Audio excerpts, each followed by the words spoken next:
This is a basic Prepper's water storage. You pick up these bottles, and there you go. 15-liter bottles. Nice. So that's one way to do it. Okay, the next one I got is a 2-gallon. And it's basically just a cooler, a simple, basic drink. But the reason why I got it was because I really like the spouts. These spouts are great. So that's a 2-gallon, 8-quart. Really good for if you're going for a day trip in the car, picnic. This one here is a real nice one. It comes with a spout, so you pop that off, turn it inside out. You can load it up in your vehicle. I see a lot of van campers or car campers using this, and also bug out people. They use this, It's nice and square. The only issue I have is that you got to store good potable water, drinkable water in here. If you store from a lake, creek, whatever, you have to filter it, and also it gets gunked up inside. This one's easy to clean, okay? This one is a new acquisition. It's called a jerry can. 6 gallons, which is 23 liters. This is 7. This is only 6 gallons. So they're a gallon difference.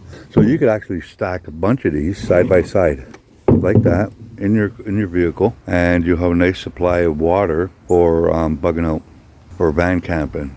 These are 3 options for you. Real easy. Okay, let's go on to another one. Now we are thinking about Prepper Garden, but also long-term water storage. You can use a garbage bin. This one is full of comfrey liquid fertilizer.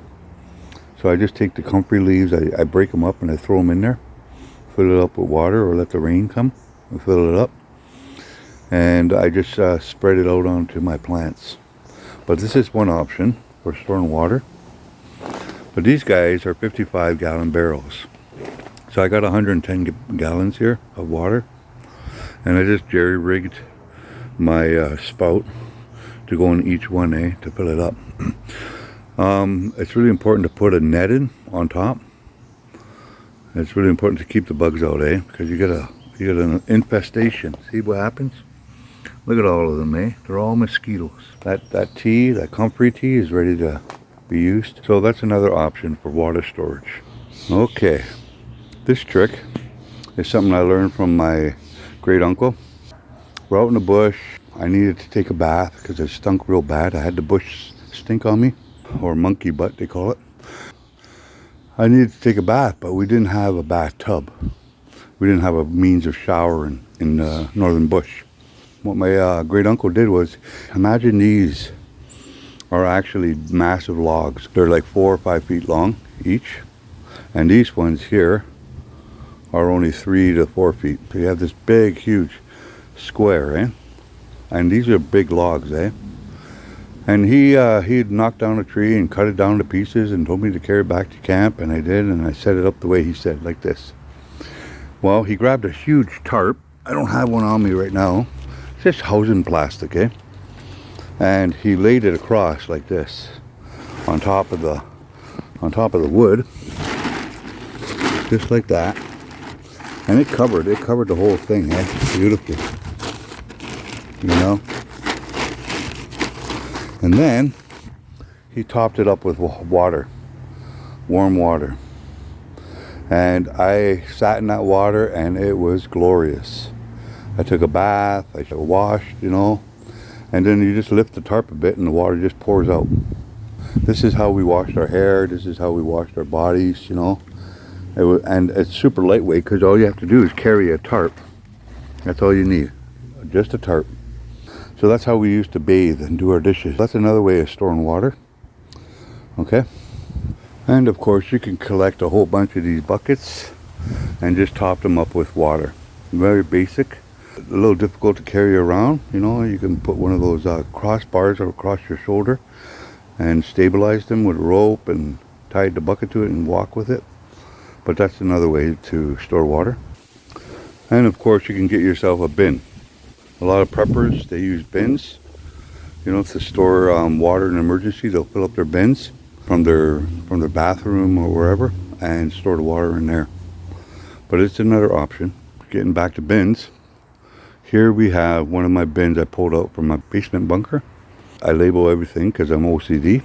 And inside, I have a variety of different ways to treat water. You can have as much water as you want, but what good is it if you can't drink it or use it for cooking, right? So you got to have some way. This is just a basic hand pump I picked up at Cabela's. I don't need no USB charging, you know, I don't need no batteries. Just a simple hand pump. The long pipe goes into the container, the other one fits onto this little spout and it shoots down. Just like your common, your sink. This is just a backpacker's tip I learned. You buy a box of coffee and you take it out, you clean it, rinse it, and you got yourself a DIY super budget bladder. And it holds hot water and cold water. Beautiful idea. These are some options for taking care of your water. So I buy Life Straws. I love Life Straw because it supports the third world. I bought this one, Base Camp. I love this. We did this a couple times and it worked great, just great. And this one is a Base Camp, and I'm trying to figure out where is the measurement. Okay, here's another one. This one is my favorite. I love these little guys, just like the Life Straw.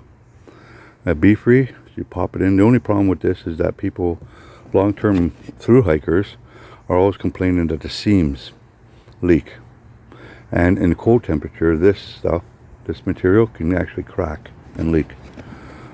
So this one has to be kept in a warm place under your coat or in your sleeping bag, but it's a good one. It's a good portable one for a bug out bag. Everybody goes for smart bottles, when they're hiking, day hikes and what have you.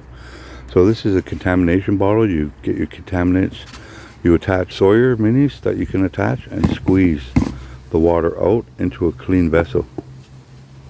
So it's good to have those. Here's another Life Straw, number 5. These are other means to get water. Okay, this is a stainless steel with a cup for boiling, but also you could actually take this off, take the plastic off, and put it over a fire and boil your water. Kill any contaminants. Here's a Stanley. This is an all-in-one cooker.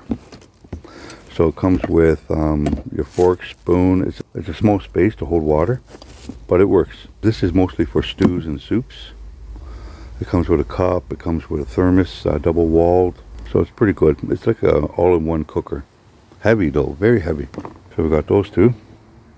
And of course you got these ones. So it comes with a bean-shaped cup for boiling and holding your water, plastic. Very heavy, durable plastic.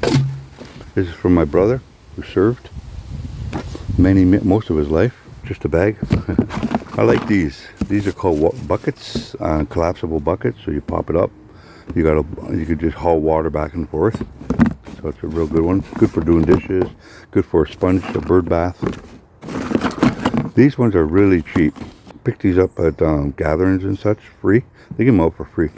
But I just learned a new tip. He's the Slingshot guy, and he taught me that if you cut the top off and you have it open in there, you can attach a filter to this part, and then what you do is you pour your contaminant water on the top, and it goes through to the bottom, and it comes through Sawyer Mini, and you got yourself a nice DIY gravity-fed filtering system. Real good tip. I really appreciate that, Steve. Thank you. Little cups. These are kind of useless, really. These little guys. Don't really care for them. They just don't hold.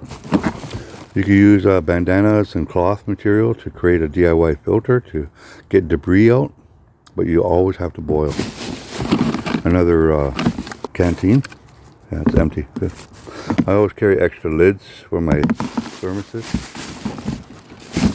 And a bag, of course, So that's basically just a basic rundown of what I got for water treatment. Bug out bags, get home bags, get out of Dodge bags, evacuation kits, day hikes, what have you, Let me know what you think.